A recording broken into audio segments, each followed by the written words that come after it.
Ho ho! Merry Christmas, boys and girls of the 110th Wing in Battle Creek, Michigan.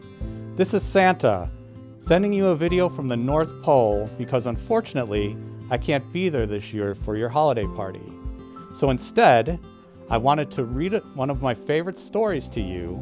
'Twas the Night Before Christmas, and if you have this at home, feel free to read along with me.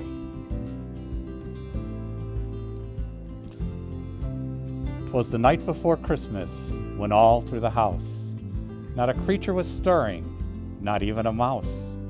The stockings were hung by the chimney with care, in hopes that St. Nicholas soon would be there. The children were nestled all snug in their beds, while visions of sugar plums danced in their heads.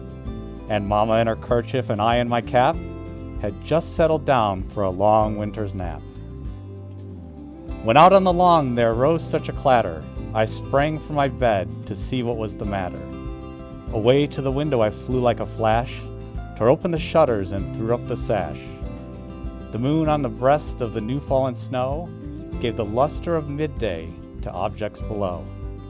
When what to my wondering eyes should appear but a miniature sleigh and 8 tiny reindeer.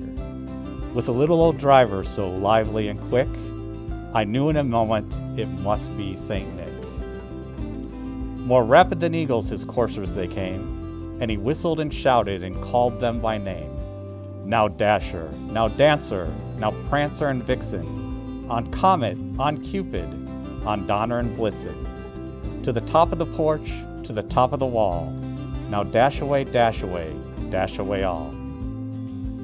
As drive leaves that before the wild hurricane fly, when they meet with an obstacle, mount to the sky. So up to the housetops the coursers they flew, with the sleigh full of toys, and St. Nick too. And then in a twinkling I heard on the roof the prancing and pawing of each little hoof. As I drew in my bed and was turning around, down the chimney St. Nicholas came with a bound.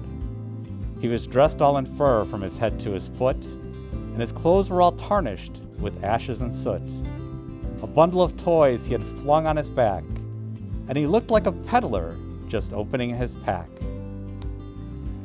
His eyes, how they twinkled, his dimples, how merry. His cheeks were like roses, his nose like a cherry. His droll little mouth was drawn up like a bow, and the beard on his chin was as white as snow. The stump of a pipe he held tight in his teeth, and the smoke, it encircled his head like a wreath. He had a broad face and a little round belly that shook when he laughed like a bowl full of jelly.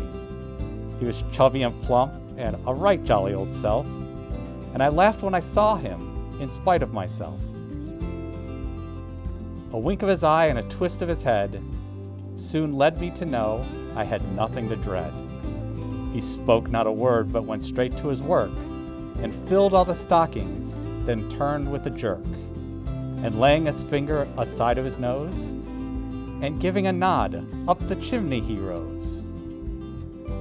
He sprang to his sleigh, to his team gave a whistle, and away they all flew like the down of a thistle. But I heard him exclaim as he drove out of sight, Merry Christmas to all, and to all a good night. Merry Christmas and happy holidays to the 110th family. Have a safe holiday season, and I will see you Christmas night.